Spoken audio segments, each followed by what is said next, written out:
Good afternoon. My name is Timothy Burton. I'm 22 years old, and I'm a community organizer in Covington, Georgia.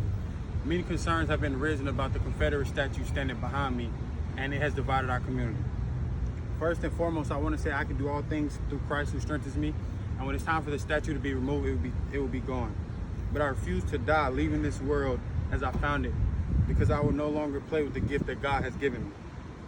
As a kid growing up, I was no different than anyone else. I went to school 5 days a week. The first thing we did as a class, as a grade level, as a school was say the Pledge of Allegiance. I pledge of allegiance to the flag of the United States of America and to the republic for which it stands, one nation, under God, indivisible, with liberty and justice for all. Now allow me to break that down for you. A republic is a state in which supreme power is held by the people and their elected representatives. The statement immediately after that says, one nation under God, which we refuse to fulfill because we have subtracted God from the equation. And some cling on to the idea of superiority when God has made us all equal.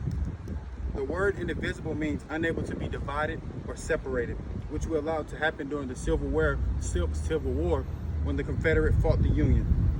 And it's happening right now. To wrap it all up, it says with liberty and justice for all. Liberty is a state of being free from oppressive restrictions. The black community hasn't been free since we were shipped into this country. We were looked at as 3/5 of a man. I'm unable to even know who my great-great-grandparents were because we were looked at as property. To this day, we are still pleading for the arrest of Breonna Taylor's killer. Kendrick Johnson's case has been dismissed. Trayvon Martin never received the justice that he deserved. The Civil War nearly ruined this country, and by celebrating the Confederacy with statues when the Confederacy lost the war, white supremacy has been ingrained into our country's history and has become so problematic that 3 white gentlemen felt comfortable with taking the law into their own hands when Ahmaud Arbery was killed. George Orwell said it best: who controls the past controls the future. Who controls the present controls the past. This Confederate statue divides the community more than it unites it. Will taking it down end racism? Of course not. But it starts the process of dealing with the truth of our history. If we don't acknowledge it correctly, it will tear us apart.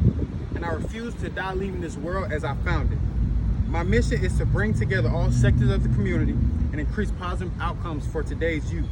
I want to have a community where young people's mistakes do not adversely impact their futures. So I will be fighting for expungements and right to restrictions. My team and I will be partnering with the mentoring programs here in Newton County. There's no community without unity. We come peacefully, but we speak with integrity. And I will not allow the opinions and feelings of others to derail me from what God has called me to do. So I thank everyone who has reached out to me with their thoughts and concerns about this community.